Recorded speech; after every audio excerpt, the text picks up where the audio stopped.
Kamusta? Ayos ka ba? Ako si Dr. Alexandre Mota, pisyoterapista, osteopata, at author ng digital na aklat na mga lihim ng walang sakit na gulugod.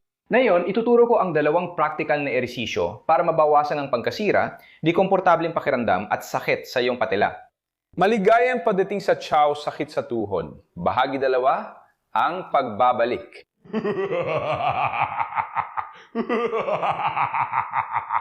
Pero bago ang lahat, huwag mong kalimutan na i-like agad ang video na ito kung pinapanood mo ako sa Facebook o i-click ang gusto ko kung pinapanood mo ako sa YouTube. Huwag mong kalimutan, mamaya gusto mo pang manood ng ibang video, at baka makalimutan mo na. I-like mo na agad ngayon para hindi mo makalimutan, ha? Huwag mo nang ipagpabukas. Sa huling video, sinabi ko sa iyo ang isang napakagandang ehersisyo para mapabuti ang pagkakaayos ng mga buto ng binti, ng femur at ng tibia na nakakatulong para mabawasan ang kompresyon na nararanasan ng patela na nadudulot ng pagkasira para sa chondromalascia patellar. At ngayon, ituturo ko sa iyo ang dalawang ehersisyo na makakatulong sa iyo na mapabuti ang galaw ng patela. Ibig sabihin, mapapaganda ang pagdulas ng patela at mapapabuti rin ang nutrisyon ng kartilago. At paalala lang, ang kartilago ay isang bahagi na nagpoprotekta sa karamihan ng ating mga kasukasuan.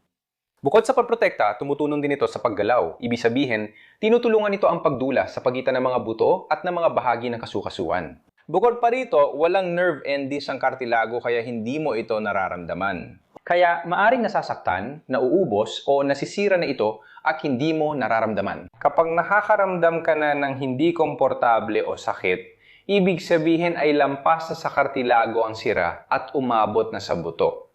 Isa itong babala.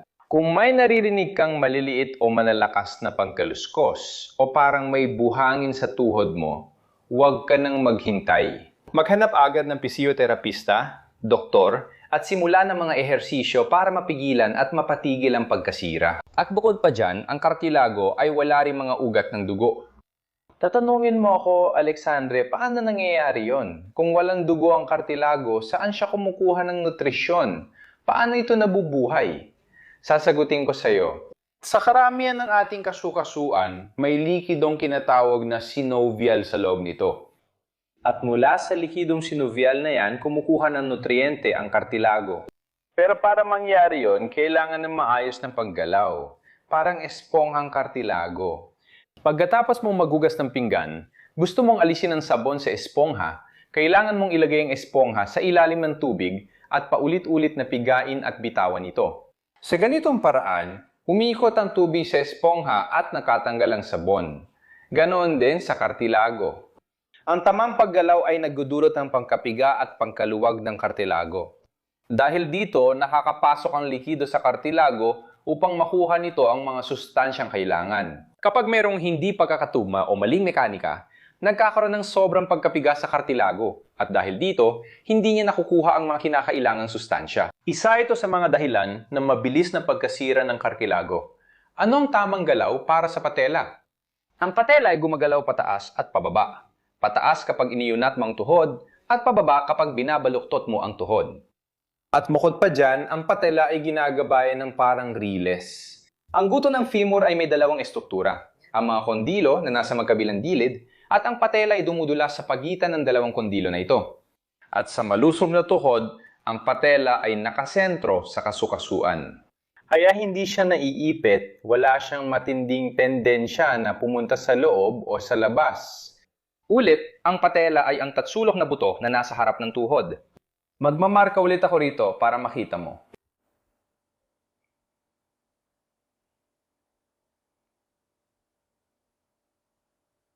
Karamihan ng tao maliit ang patela. Ako lang may malaking patela dito. Maganda kasi mas madaling makita. Sa unang ehersisyo, tututukan natin ang lateral at medial na pamdulas ng patela. Dito, yunat lang at i-relax ang binti mo. Pwede itong ipatong sa sahig tulad ng ginagawa ko o sa upuan, bangkito o mesa. Mahalaga ito para mapabuti natin ang pangdulas, mapabuti ang nutrisyon ng kartilago sa magkabilang gilid ng daanan, pati na rin sa kabila ng daanan. Dagamit ka ng hawak o tinatawag kong tuka ng pato na ganito dito sa labas ng patela, sa anggulong ito ng patela, at tutulungan mong itulak ang patela papasok. Pero tandaan, karamihan sa mga tao, karamihan sa mga profesional, ginagawa lang ang paggalaw na papasok at hindi ito nakakatulton. Hindi nito pinapagana ang pagdulas sa pagitan ng buto, ng patela at ng daanan. Kaya ang pinaka-ideal ay mantrabaho ka, itulak mo ang patela, itaguyod mo ang paggalaw sa direksyon ng daanan, at ang direksyon ng daanan ay eksaktong ganito. Hindi mo lang itutulak ang patela papaloob, itutulak mo ito papaloob at paatras na tumutulong sa patela na dumulas, pinapabuti ang pagdulas ng kartilago ng patela at pinapabuti ang nutrisyon ng kartilago ng patela. Paalala, hindi lang papaloob, kundi papaloob at paatras, parang galaw na pahilis, para mapagana ang pagdulas sa gilid, kabaligtaran naman ang gagawin mo. Tuka ng pato sa loob, sa panloob na anggulo, sa anggulo na nakaturo papaloob, at itulak mo rin sa direksyon ng daanan. Tandaan mo yan, hindi lang palabas, kundi pahilis, palabas, at paatras. Ganito. Ang pinakamainam ay magtrabaho ka sa dalawang direksyon. Pinapagana ang medya na pagdulas at lakaran na pagdulas. Pero dahil sa physiological na aspeto, ang patela ay may tendensyang lumihis palabas. Ang pinakamainam ay magtrabaho tayo. Labigyan natin ng mas mataas na intensidad ang paggalaw sa medya na pagdulas. Itinutulak ang patela papaloob. Isang personal kong gustong gawin at irekomenda sa aking mga pasyente ay ang medya na pagdulas ng patela sa iba't ibang antas ng pagbaluktot. Kapag tuwid na tuwid ang iyong binti, madali mong makita ang galaw na ito. Madali mo ring magawa ang galaw na ito. Kaya ang nire-recommenda ko ay bahagya mong baluktutin ang tuhod at subukang gawin ang galaw. Baluktutin pa ng kaunti at subukang gawin ulit ang galaw. Habang binabaluktot mo ang tuhod mo, mas nagiging mahirap ito. Maaari mo rin baguhin ang hawak gamit ang hilalaki para sa galaw o gamitin ang buong kamay. Ikawit mo lang sa labas at hilahin mo kapasok. Sa ganito, magtatrabaho ka sa iba't ibang bahagi ng daanan ng patela. Sa pangalawang ehersisyo, pagkatrabahuhan natin ang pagdulas pababa ng patela. Ibig sabihin, tutulungan natin ang paggalaw nito pababa. Tutulungan natin ang patela sa paggalaw nitong pababa. Mahalaga ito dahil karamihan sa mga taong may chondromalacia patellar ay may misalignment o paglihis ng postura na kilala bilang patella alta na siya ring kaso ko. Ang patela ko bukod sa medyo nakausli, dapat ay mas mababa pa ito dito. Kaya kapag binabaluktot ko ang tuhod, nananatili pa rin itong mataas imbes na bumaba. Kaya lahat ng mga ehersisyo na ibinibigay ko sa iyo ay mga ehersisyo na inirekomenda ko sa mga pasyente ko at mga ehersisyo na ginagawa ko rin. Kaya gawin mo ang mga ehersisyong ito at mga ehersisyong inirekomenda ko.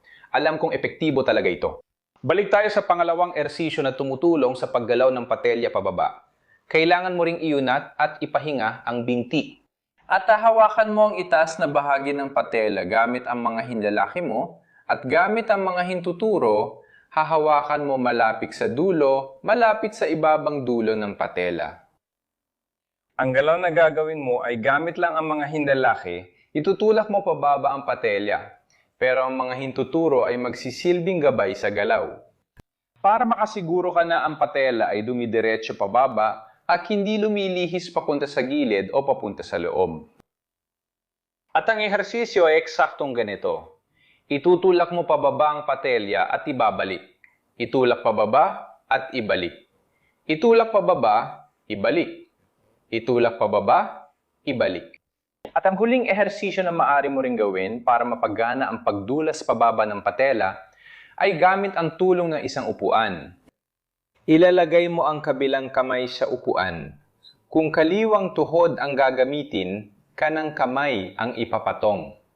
Ilalagay mo ang base ng iyong palad, ang bahagi ng tenar at hipotenar, isang daliri ang taas mula sa patela. Kaya, ilalagay mo ang base ng palad, isang daliri ang taas mula sa patela, itutulak mo ang patela pababa nang hindi nadudulot ng sakit. At dahan-dahan mong ititiklop ang tuhod sa pinaka-relax na paraan na kaya mo.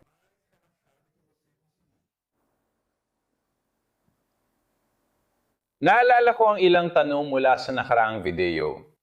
Una, walang nakatakdang bilan ng ulit o beses sa isang araw na dapat o pwede mong gawin ang mga ehersisyong ito. Ang paggawa ng mobilisasyon ng kasukasuan ay dapat gawin tuwing mararamdaman mong kailangan mong paluwagin ang kasukasuan.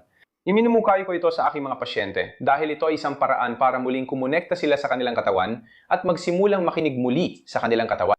Gagawa ako ng mas detalyadong video tungkol dito, pero interesante para sa akin na karamihan sa mga tao at lalo itong dumami nitong mga nakaraang taon ay hindi kayang huminto at pakinggan ng kanilang kakawan.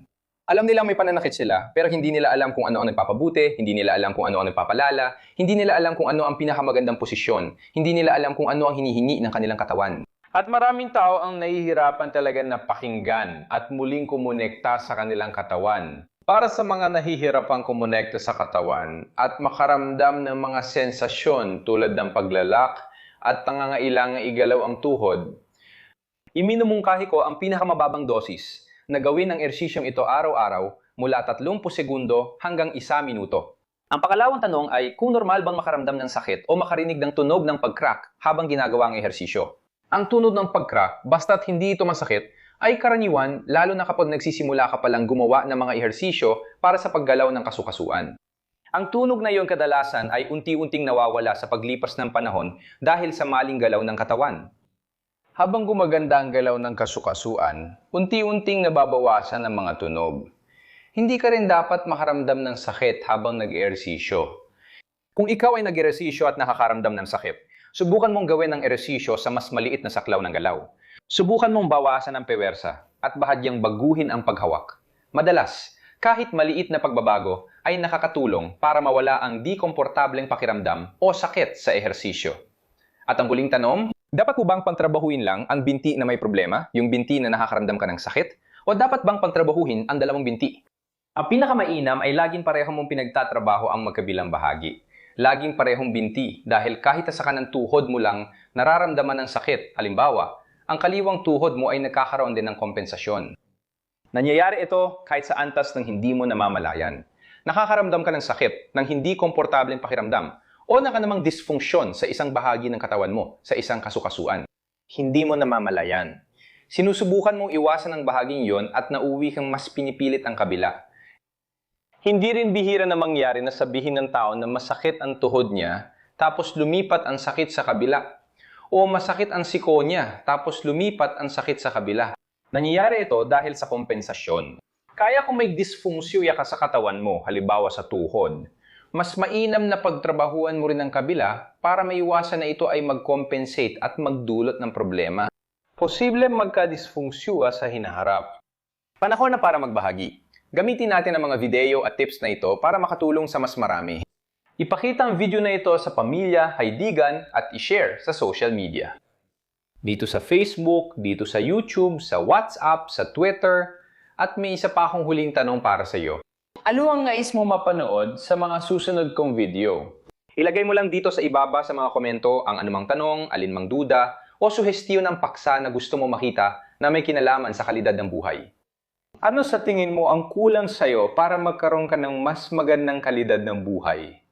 Huwag kalimutang mag-iwan ng komento. Mahalaga sa akin malaman kung paano kita matutulungan. Hanggang dito na lang, malaking yakap at magkita tayo sa susunod na video. Pero bago simulan ng video, huwag mong kalimutang mag-like kung pinapanood mo ako sa Facebook. O i-like mo rin dito kung pinapanood mo ako sa YouTube. At ganun din ang Kartilago. Uyasu!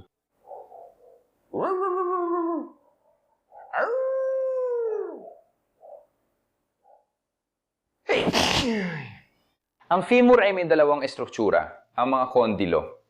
Ilang beses sa isang araw pwedeng gawin ang ehersisyong ito. Depende sa paggalaw at trabaho. Sige lahat!